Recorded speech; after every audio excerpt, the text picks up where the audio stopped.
আজকে ট্রাই করে নিচ্ছি এমন একটি রেসিপি যেটি রিসেন্টলি খুব বেশি ভাইরাল হয়েছে। এতক্ষণে নিশ্চয়ই গেস করেই ফেলেছেন। হ্যালো এভরিওয়ান এন্ড আসসালামু আলাইকুম, ওয়েলকাম টু মাই চ্যানেল ভোজন ব্লগস।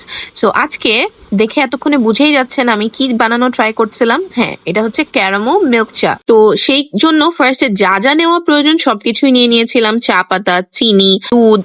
ফার্স্টে চা পাতার সাথে চিনি দিয়ে বেশ কিছুক্ষণ ধরে, যতক্ষণ পর্যন্ত চিনিটা মেল্ট না হয়ে যাচ্ছে বা একটা ক্যারামেলাইজ টেক্সচার না চলে আসছে, ততক্ষণ পর্যন্ত আমি ওটাকে নাড়ছিলাম। নাড়তে নাড়তে দেখি যে সবগুলো চিনি মেল্ট হওয়ার আগ দিয়ে কিন্তু এখানে নিচে পাতিলে লেগে যাচ্ছিল বা বলতে পারেন পুড়ে যাচ্ছিল। আর চিনি কিন্তু গলে গেলে যদি একটা পোড়া টেক্সচারে চলে আসে, তখন কিন্তু এটা স্বাদটা একটু তিতকো হয়ে যায়।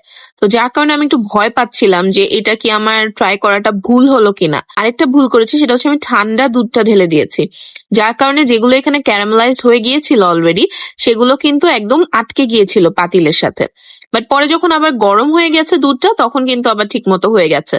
কিছুক্ষণ ধরে ওয়েট করছিলাম দুধ দিয়ে বলক আসার জন্য। তো এখানে বলক আসতে আসতে আমার কাছে একটু চায়ের কালারটা দেখে কেন জানি সন্দেহ হচ্ছিল যে চাটা কি আদৌ খাওয়ার যোগ্য হলো কিনা।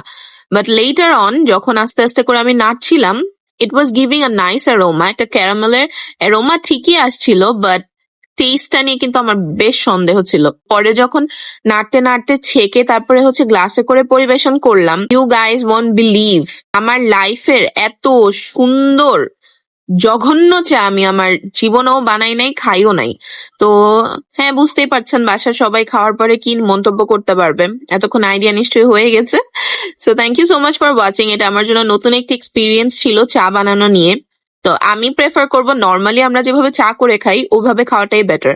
আমার কাছে তো চাটা একটা এপিক ফেল ছিল। আপনাদের কাছে কেমন ছিল জানাবেন। Thank you so much for watching. Stay healthy, be safe and explore new foods with Bhojan blogs. আল্লাহ হাফেজ।